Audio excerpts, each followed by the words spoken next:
জুলাই জাতীয় সনদে 17 তারিখে সবাই স্বাক্ষর করেছি। প্রশ্নটা আসছে যে স্বাক্ষর করার পরে আপনারা আবার আন্দোলনের কর্মসূচি কেন দিলেন? প্রশ্নটা আপনারা করেন, কিন্তু প্রশ্ন অনেকেই করেন, একটা জিজ্ঞাসা মানুষের। তো সেক্ষেত্রে আমাদের এই দলগুলোর পক্ষ থেকে পরিষ্কার বক্তব্য হচ্ছে, আমরা যে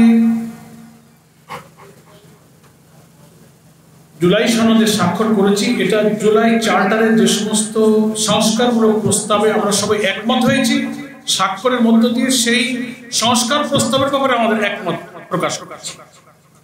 কিন্তু এখন কাজ বাকি হলো এগুলোকে একটা জুলাই সনদ বাস্তবায়ন আদেশ জারি করতে হবে, আর এটাকে আইনি ভিত্তি দিতে একটা গণভোট করতে হবে, তারপর জাতীয় নির্বাচন। এখন এই দুইটা কাজ তো জুলাই সনদে অন্তর্ভুক্ত নেই। গণভোট কখন হবে আর এর যে জুলাই সনদ বাস্তবায়নের যে আদেশটা কখন হবে, এই দুইটা জায়গা জুলাই সনদের অন্তর্ভুক্ত করে লিখিত নেই বলে অনেকেই প্রশ্ন করছেন যে আপনারা যে করলেন এটা যে বাস্তবায়ন হবে, কবে আদেশ জারি হবে, কবে গণভোট হবে, এটা নিষ্পত্তি তো এখনো হয়নি।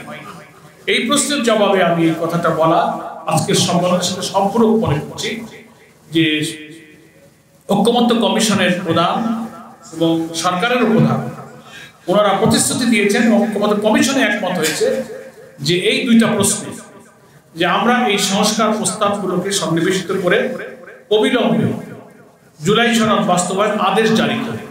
লিগাল এক্সপার্টরা অনেকগুলো প্রস্তাব দিয়েছিলেন, কনস্টিটিউশনাল অর্ডার এবং নানান অর্ডারের চিন্তা হয়েছিল, কিন্তু লিগাল এক্সপার্টরা বলেছেন জুলাই সনদ আদেশ একটা জারি করতে হবে, জুলাই সনদ বাস্তবায়ন আদেশ।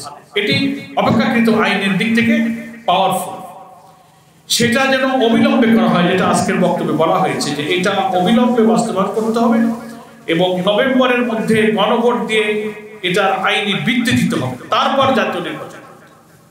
কেউ কেউ একই দিনে গণভোটের প্রস্তাব দেওয়ায় আমরা এটার সাথে দ্বিমত করেছি। অনেক জটিলতা আছে। একই দিনে দুইটা ভোট হলে অল্প সময়ের মধ্যে একজন ভোটার দুই জায়গায় ভোট দেবে, একটা সনদের ব্যাপারে হা না বলবে, আবার তার প্রতীকে ভোট দেবে, টাইমে ভোট কাস্টিংয়ে কভার করতে পারবেন, অনেক ভোটার ভোট দেওয়া থেকে বাইরে থেকে যেতে পারে।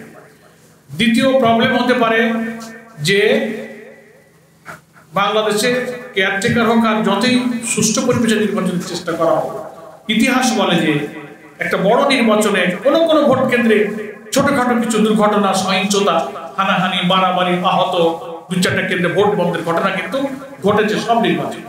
যদি এই নির্বাচনে এমন কোনো ঘটনা ঘটে 5টা কেন্দ্রে ভোট বন্ধ হয়ে গেল, তাহলে সেটা তো জাতীয় নির্বাচনের কেন্দ্রের ভোট বন্ধ হলো, তাহলে গণভোটের কেন্দ্রের কি দশা হবে, ওই ভোটের কি করে গণনা হবে, ওই ভোটটা কি করে কাউন্টিং হবে, এতে কোনো ফলাফল হতে পারবে না। আরেকটা বড় প্রবলেম হচ্ছে যে জুলাই সনদের যেসব সংস্কার প্রস্তাব যাচ্ছে, একজন ভোটার যদি বুঝতে না পারে যে কোনটা হা হলো, হা জিতলো না না জিতলো, কোন কোন সংস্কারে জাতি হা বললো, এটা তো ভোটারকে আগে বুঝতে হবে, তারপরে না ভোট দিতে হবে। একই দিনে যদি জাতীয় নির্বাচন হয় আর গণভোট হয়, তো ফলাফল হচ্ছে না জেনেই কিন্তু জাতীয় নির্বাচনে ভোটটা দিয়ে দেবে। এই কারণেও আমরা বলেছি যে না, এটা একই দিনে ভোট হলে জাতির ধূম্রজালের মধ্যে থাকবে, কনফিউশন থাকবে, আগে এই গণভোটটা করতে হবে। আপনারা প্রশ্ন করতে পারেন, সে কারণে এই 3টা জিনিস একটু আমরা ক্লিয়ার করলাম যে আমরা একই দিনে কেন গণভোটে রাজি নই। এবং আন্দোলনের এই কারণেই যে আমাদের আন্দোলনটা হবে নিয়মতান্ত্রিক, গঠনমূলক, কোনো সহিংসতা, কোনো হাঙ্গামা ভাঙচুরের সেই আগের সন্ত্রাসী রেওয়াজের কোনো আন্দোলন আমাদের এই সমমনা দলের আন্দোলন নয়। আমরা নিয়মতান্ত্রিকভাবে সরকারকে, জনগণকে, দেশবাসীকে, প্রশাসনকে, ঐক্যমত্য কমিশনকে আমরা মেসেজ দিতে যাই যে আমাদের এই দাবি ন্যায্য, এটা আমাদের মানতে হবে।